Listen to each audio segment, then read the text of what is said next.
Bismillahirrahmanirrahim. Assalamualaikum warahmatullahi wabarakatuh.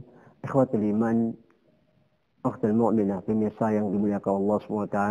Alhamdulillah, kembali kita masih membahas tentang bulan suci Ramadan dan kebaikan bulan suci Ramadan. Kita ambil ikhwatul iman dari surat Al-Baqarah. Firman Allah SWT, ba'da a'udzubillahi sami'alim minasyaitanir rajim, wa minan nasi man yashri nafsahu ibtigha'a mardatillah wallahu ra'ufun bil ibad. وقال الله تعالى إذن يا أيها الذين آمنوا ادخلوا بالسلم كافة ولا تتبع خطوات الشيطان إنه لكم عدو مبين. Ayat ini menjelaskan kepada kita ikhwatul iman, ini tentang Suhaib bin Sinan Rumi.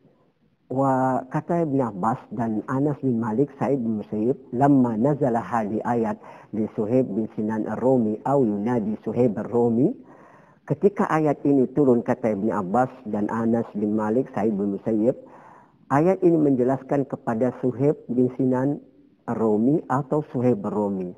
Kenapa? Ketika Suhaib datang ke Mekah, diangkat oleh tokoh Quraisy menjadi anak angkat dan diberikan kebaikan, termasuk semua apa yang dimiliki oleh tokoh Quraisy ini diberikan kepada Suhaib. Dan Suhaib Ar-Rumi ini orang pintar dia.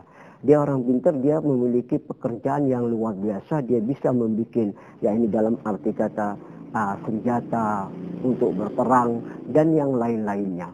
Sehingga dia kaya raya, luar biasa. Pada saat Rasulullah hijrah ke Madinah dan sahabat ikut hijrah juga. Pada saat itu ikhwatul iman, Suhaib ingin berhijrah. Dalam arti kata ingin pergi ke Madinah, dan orang kufar Quraisy, tokoh-tokoh pembesar Quraisy mengatakan tidak bisa. Ya Suhaib, ente jita ila Makkah la tamliku syai'an, ente faqir. Lima sakantu fi Makkah ma'aka amwal kathir.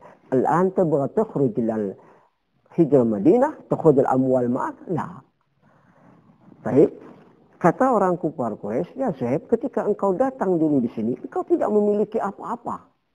Engkau tidak memiliki apa-apa. Engkau seorang biasa miskin, dan begitu engkau hidup di Mekah, engkau menjadi orang kaya raya. Sekarang engkau ingin pergi hijrah ke Madinah, ikuti Muhammad, dan engkau kalau mau pergi ke Madinah, engkau tetap tinggalkan semua harta engkau.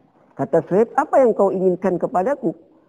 Dan kata orang kufar Quraisy, silahkan engkau berangkat, tetapi kendaraan saja yang kau butuhkan untuk berangkat ke Madinah. Dan harta engkau semua harus tidak boleh dibawa.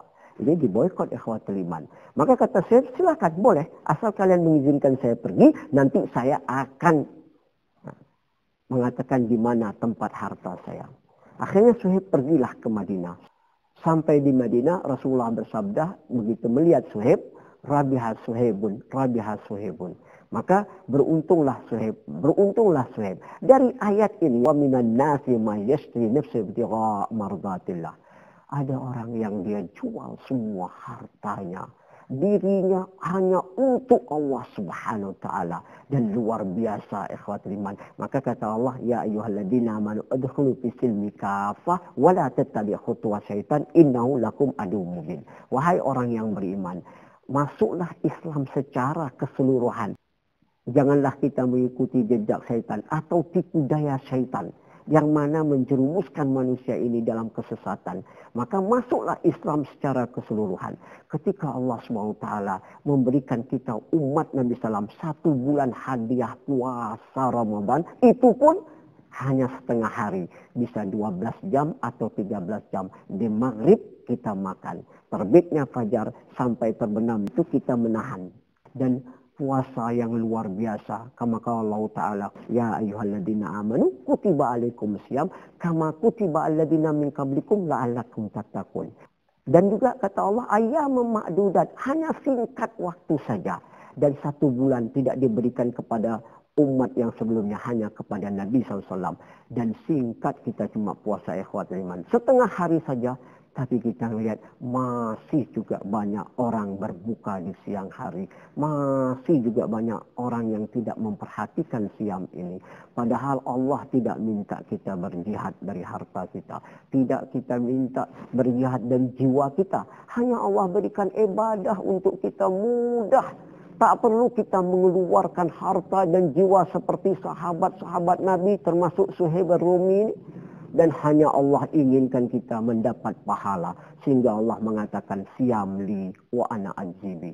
Puasa hanya untuk Allah. Allah lah memberikan ganjarannya. Betapa sayangnya Allah sama umat Nabi SAW. Betapa sayangnya Allah sama kita. Diberikan hadiah puasa ini akhwatul iman. Untuk kita kembali ke kita dan pahalanya luar biasa. Tiba-tiba masih juga ada orang mencurigai tentang ibadah Ramadan ini. Di siang hari mereka makan, minum, dan tidak menghargai orang yang bersiam. Seolah-olah bukan bulan Ramadan. Dan ini berbahaya ikhwatul iman. Kapan kita mau bertobat? Kapan kita mau kembali kepada Allah? Kapan kita menambah amal-amal saleh kita? Apabila kita seperti ini, kalau tahun ini, yakni akhir bulan Ramadan ini, kita diambil Allah nyawa kita. Bagaimana amal-amal ibadah kita? Bagaimana amal-amal saleh kita? Apakah sudah cukup kita menghadap Allah SWT? Kama qala Allah Ta'ala, ya ayyuhalladzina amanu taqullaha wa tanzur nafsum ma qaddamat lighad. Wattaqullaha innallaha khabirum bima ta'malun. Wa la takunu kalladzina sallallahu fa ansahum anfusahum ulaika humul fasiqun. Wahai orang yang beriman, sudah siapkah engkau menghadap Allah di hari esok? Hari esok ada dua, ya di alamul kubur atau alam barzah dan hari kiamat. Sudahkah kita memiliki amal dan bertakwalah kepada Allah? Dan Allah mengulangkan ayat ini. Dan bertakwalah kepada Allah dua kali. Innallaha khabirum bima ta'malun. Allah maha mengetahui apa yang kita lakukan. Janganlah engkau seperti orang yang lupa Allah. Allah lupakan semua. Dan itulah orang yang fasik, orang yang rugi. Mari akhwatul iman. Di bulan Ramadan ini ambillah kebaikannya. Dan perhatikanlah. Di siang hari kita bersiam dan di malam hari kita qiyam, yaitu tarawih dan salat tahajud dan membaca Quran. Karena bulan Ramadan, bulan Al-Quran, tingkatkan iman ketakwaan kita kepada Allah. Dan mudah-mudahan kalau sampai Allah mengambil nyawa kita, kita sudah beramal, sudah memiliki amal tambahan. Tetapi kalau sampai kita lalai ketika datang malaikatul maut mengambil nyawa kita, apa yang sudah kita persiapkan? Bertobatlah kepada Allah. Kita cukupkan sampai sini. Lillahi taufiq hidayah. Wassalamualaikum warahmatullahi wabarakatuh.